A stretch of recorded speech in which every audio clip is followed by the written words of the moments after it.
जब हम बचपन में स्कूल पढ़ते थे तो स्कूलों में हमने मीराबाई के काफ़ी श्लोक सुने, काफ़ी उनके भजन सुने, काफ़ी उनके गीत सुने और किस तरीके से भगवान श्री कृष्ण के प्रति उनकी भक्ति थी, किस तरीके से वो लीन रहती थी।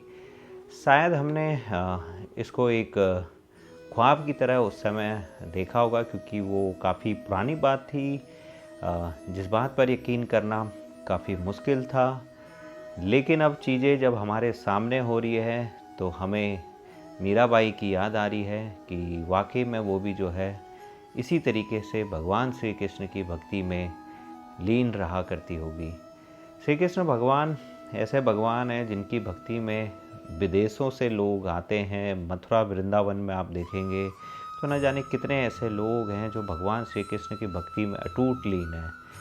भगवान श्री कृष्ण की भक्ति पूरे विश्व में विख्यात है, क्योंकि उनके जो द्वारा किए गए कार्य थे, जो उनके प्रतीक हैं, वो आज भी जीवित हैं। आज भी चारों तरफ उनके हर एक स्थल दिख जाते हैं, कहाँ पे उनका जन्म हुआ था, कहाँ पे उन्होंने युद्ध किया था। हर तरीके के प्रमाण जो है इस समय हमें आसानी से मिल जाते हैं। मैं बात कर रहा हूँ उत्तराखंड की हर्षिका पंत की, जो बिल्कुल मीराबाई की तरह भगवान श्री कृष्ण की भक्ति में लीन है। पिछले 15 सालों से वो भगवान श्री कृष्ण के लिए करवा चौथ का व्रत रख रही थी और 11 जुलाई को उनके पिताजी ने बिल्कुल धूमधाम से, जिस तरीके से विवाह होता है उस तरीके से अपनी बेटी का विवाह किया। हर्षिका पंत हल्द्वानी की रहने वाली है और एक दिव्यांग लड़की है। जिस तरीके से भगवान श्री कृष्ण के प्रति उनकी रुचि थी, जिस तरीके से भगवान श्री कृष्ण के प्रति उनका प्रेम था, वो अलौकिक प्रेम पूरी दुनिया ने आज देखा और जगह जगह हर्षिका पंत की जो है वीडियो वायरल हो रही है, उनकी चर्चा हो रही है। और उनके पिताजी ने भी इस अटूट प्रेम को पूर्ण बंधन में बांधने में कोई कसर नहीं रखी।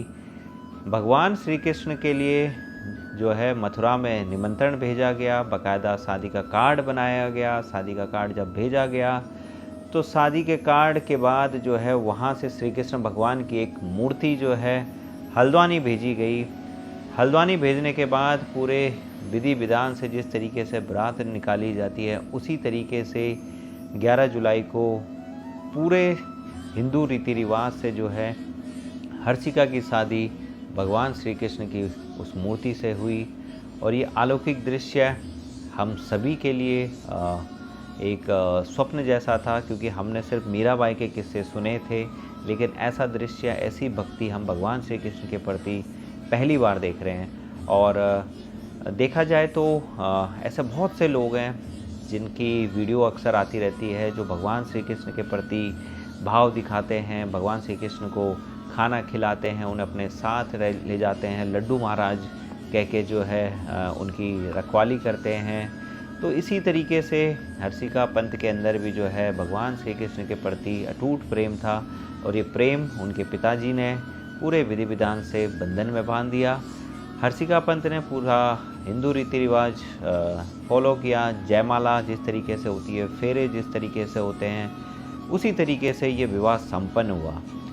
हर्षिका पंत को इस अलौकिक विवाह के लिए हम सभी बहुत बहुत बधाई देते हैं। आजकल तो देश में जो है अंबानी परिवार के विवाह की चर्चा है, लेकिन उस विवाह को छोड़कर अब इस विवाह की चर्चा भी काफ़ी होने लग गई। चाहे न्यूज़ की हम बात करें, चाहे सोशल मीडिया की बात करें, एक काफ़ी यादगार शादी ये रही है। और शादी के साथ साथ जो भक्ति भगवान श्री कृष्ण के प्रति हमने कभी सोची नहीं थी, वो हमें देखने को मिली।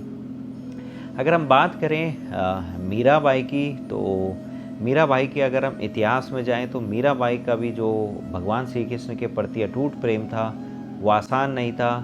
वो जिस तरीके से उन्होंने भगवान श्री कृष्ण के प्रति अपना प्रेम दिखाया, जिस तरीके की भक्ति उन्होंने भगवान श्री कृष्ण के प्रति रखी थी, वाकई में ऐसी भक्ति शायद सदियों तक भगवान श्री कृष्ण के प्रति हमें देखने को नहीं मिलेगी। मीराबाई की शादी पहले राजस्थान के एक राजा के साथ हो गई थी। शादी के बाद शायद मीराबाई के जो जीवन में है वो कुछ और ही लिखा था भगवान ने। कुछ समय बाद मीराबाई के पति की मृत्यु हो गई और उस समय जो है सती प्रथा का प्रचलन था। अगर पति मर जाए तो पत्नी को भी जो है पति के साथ साथ उसकी जो जब शरीर को जलाया जाता है तो उसी अग्नि में जो है अपने शरीर को त्यागना पड़ता था। ये कई फिल्मों में हम देख चुके हैं, लेकिन मीराबाई ने इस प्रथा का विरोध किया और उन्होंने अपने पति की अग्नि में बैठने की बजाय भगवान श्री कृष्ण की भक्ति में लीन होना ज़्यादा ज़रूरी समझा और वहाँ से वो शहर छोड़कर, वो राज्य छोड़कर वो सीधा द्वारका पहुँची और वहाँ श्री कृष्ण भगवान की भक्ति में ऐसा लीन हुई, ऐसा मग्न हुई कि आज इतिहास के आप पन्ने उठा के देख लीजिए, शायद ही ऐसे भक्त श्री कृष्ण भगवान के कभी देखने को मिले हो। धन्यवाद।